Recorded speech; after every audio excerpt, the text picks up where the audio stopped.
আসসালামু আলাইকুম ওয়া রাহমাতুল্লাহি ওয়া বারাকাতুহু।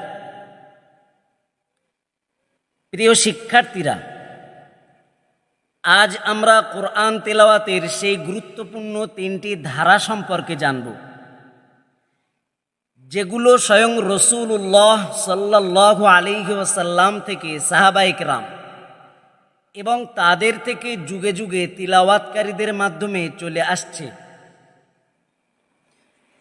এক নম্বর হলো তারতিল, অর্থাৎ প্রত্যেকটি হরফকে তার সঠিক মাখরাজ ও গুণসহ আদায় করে ধীরে ধীরে এবং ভাব গম্ভীরভাবে পড়া।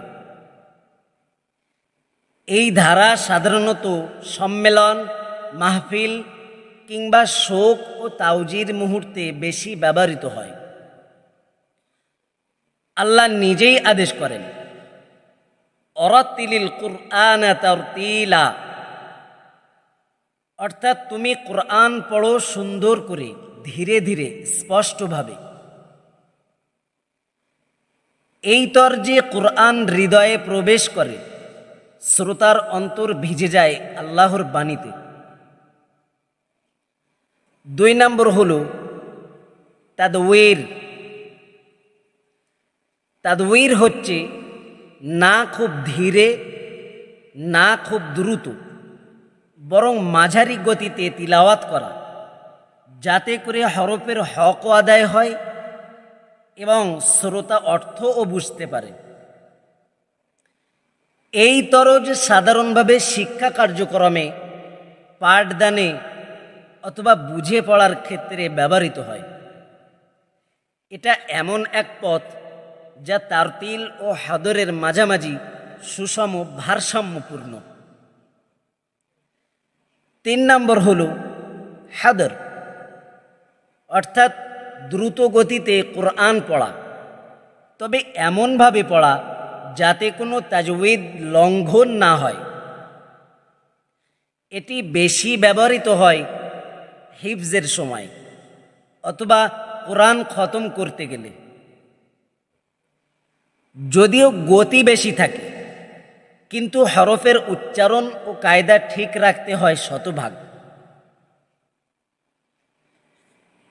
ইমাম ইবনুল জাজারি রহমাতুল্লাহি আলাইহি বলেন, ওয়ায়ুকরাউল কুরআনু বিতাহকীকি মা হাদরিন ওয়া তাদওয়িরিন ওয়া কুল্লু মুত্তাবা মা হুসনি সাউতিন বিলুহুনিল আরব মুরাত্তালান মুজাওয়াদান বিল আরবি।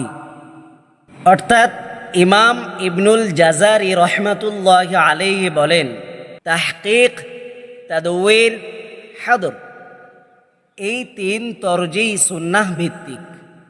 এদের বাইরে কিছু বিদাত। তাই কোরআন পড়ার গতি যেটাই হোক, তারতিল হোক, তাদওয়ির হোক কিংবা হাদর, প্রত্যেক হরফের হক, প্রত্যেক নিয়মের বাস্তবায়ন নিশ্চিত করতে হবে। প্রিয় ভাই ও বোনেরা, কোরআন তিলাওয়াত শুধুই একটা ধ্বনি নয়, এটা এক মহাপূর্ব আসমানি আমানত। তাই পড়ি শুদ্ধভাবে, বুঝে, ভালোবেসে। এই কণ্ঠে যেন আল্লাহর বাণী উচ্চারিত হয় সৌন্দর্যের সঙ্গে, শ্রদ্ধার সঙ্গে।